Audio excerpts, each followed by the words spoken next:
दोस्तों, अगर मैं आपसे पूछूं कि आज 5,000 रुपये निवेश करके 10, 15 या 20 साल बाद लाखों रुपए कैसे बनाए जा सकते हैं, तो आपका जवाब क्या होगा? Bank FD, saving account, gold या फिर म्यूचुअल फंड? सच्चाई यह है कि पिछले कई वर्षों में करोड़ों भारतीयों ने म्यूचुअल फंड्स के जरिए लंबी अवधि में अच्छी संपत्ति बनाई है। लेकिन सबसे बड़ा सवाल यह है, लॉन्ग टर्म के लिए सबसे अच्छा म्यूचुअल फंड कौन सा है? क्या स्मॉल कैप फंड, क्या इंडेक्स फंड, क्या फ्लेक्सी कैप फंड या फिर लार्ज कैप फंड? आज की इस वीडियो में हम आसान भाषा में समझेंगे कि लॉन्ग टर्म वेल्थ क्रिएशन के लिए कौन सा म्यूचुअल फंड सबसे अच्छा हो सकता है, किन गलतियों से बचना चाहिए और निवेश शुरू करने से पहले क्या जानना जरूरी है। तो वीडियो को अंत तक जरूर देखें। म्यूचुअल फंड क्या होता है? सबसे पहले समझते हैं कि म्यूचुअल फंड होता क्या है। म्यूचुअल फंड में हजारों निवेशकों का पैसा इकट्ठा किया जाता है।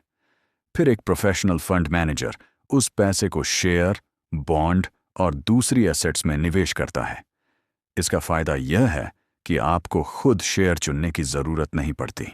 लॉन्ग टर्म इन्वेस्टमेंट क्यों जरूरी है? म्यूचुअल फंड में सबसे बड़ा जादू है कंपाउंडिंग। जितना लंबा समय आप निवेशित रहते हैं, उतना ज्यादा पैसा बढ़ने की संभावना होती है। उदाहरण के लिए, अगर कोई व्यक्ति हर महीने 5,000 रुपये SIP करता है और लंबे समय तक निवेश जारी रखता है, तो कंपाउंडिंग का असर धीरे धीरे बड़ा होता जाता है। यही कारण है कि म्यूचुअल फंड को शॉर्ट टर्म नहीं, बल्कि लॉन्ग टर्म इन्वेस्टमेंट माना जाता है। Large cap funds. Large cap funds उन बड़ी कंपनियों में निवेश करते हैं जो पहले से स्थापित होती हैं। फायदे: अपेक्षाकृत कम जोखिम स्थिरता, लंबे समय का भरोसा, कमियां, ग्रोथ सीमित हो सकती है। जो निवेशक कम जोखिम चाहते हैं, उनके लिए यह एक विकल्प हो सकता है। Mid cap funds. Mid cap funds मध्यम आकार की कंपनियों में निवेश करते हैं। फायदे: ग्रोथ की संभावना ज्यादा, कमियां, उतार चढ़ाव ज्यादा। यह उन निवेशकों के लिए हो सकता है जो थोड़ा जोखिम लेने को तैयार हैं। Small cap funds. Small cap funds छोटी कंपनियों में निवेश करते हैं। फायदे: बहुत ज्यादा ग्रोथ की संभावना, कमियां, सबसे ज्यादा वॉलेटिलिटी। यह लॉन्ग टर्म और हाई रिस्क निवेशकों के लिए उपयुक्त माना जाता है। फ्लेक्सी कैप फंड्स की खास बात यह है कि फंड मैनेजर लार्ज, मिड और स्मॉल कैप में निवेश कर सकता है। इससे डाइवर्सिफिकेशन मिलता है। कई निवेशक लॉन्ग टर्म के लिए फ्लेक्सी कैप फंड्स को पसंद करते हैं क्योंकि इनमें लचीलापन होता है। Index funds. अगर आप बिल्कुल सरल निवेश चाहते हैं, तो इंडेक्स फंड्स एक लोकप्रिय विकल्प हैं। ये किसी इंडेक्स को ट्रैक करते हैं।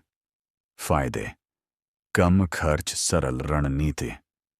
कमियां: इंडेक्स जितना रिटर्न। लॉन्ग टर्म के लिए कौन सा फंड बेहतर माना जाता है?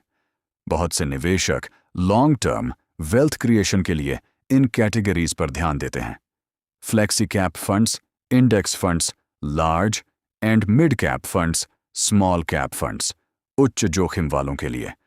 लेकिन याद रखिए, कोई भी फंड हमेशा नंबर 1 नहीं रहता, इसलिए कैटेगरी समझना फंड के नाम से ज्यादा महत्वपूर्ण है। SIP क्यों जरूरी है? एक मुश्त निवेश करने के बजाय SIP निवेशकों में बहुत लोकप्रिय है। SIP के फायदे: डिसिप्लिन, रुपए cost averaging, long term compounding. यही कारण है कि लाखों भारतीय SIP के जरिए निवेश करते हैं। म्यूचुअल फंड चुनते समय किन बातों का ध्यान रखें? Fund category, expense ratio, fund size, fund manager, consistency, risk level. केवल पिछले रिटर्न देखकर फंड न चुनें। आम गलतियां: नंबर 1, जल्दी पैसा निकाल लेना। नंबर 2, मार्केट गिरने पर घबरा जाना। नंबर 3, दोस्तों की सलाह पर निवेश करना। नंबर 4, बिना रिसर्च के फंड चुनना। वॉरेन बफेट से सीख। दुनिया के प्रसिद्ध निवेशक वॉरेन बफेट का मानना है कि लॉन्ग टर्म इन्वेस्टिंग ही वेल्थ क्रिएशन का सबसे अच्छा तरीका है। उनका फोकस शॉर्ट टर्म प्रॉफिट नहीं बल्कि लॉन्ग टर्म ग्रोथ पर रहता है।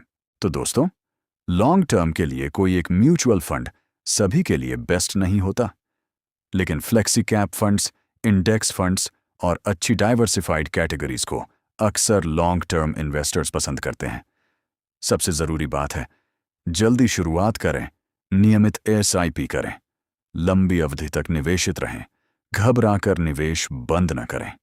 अगर वीडियो पसंद आया हो तो लाइक करें, शेयर करें और चैनल सब्सक्राइब करना न भूलें। कमेंट में बताइए कि आप किस म्यूचुअल फंड कैटेगरी में निवेश करना पसंद करेंगे। धन्यवाद।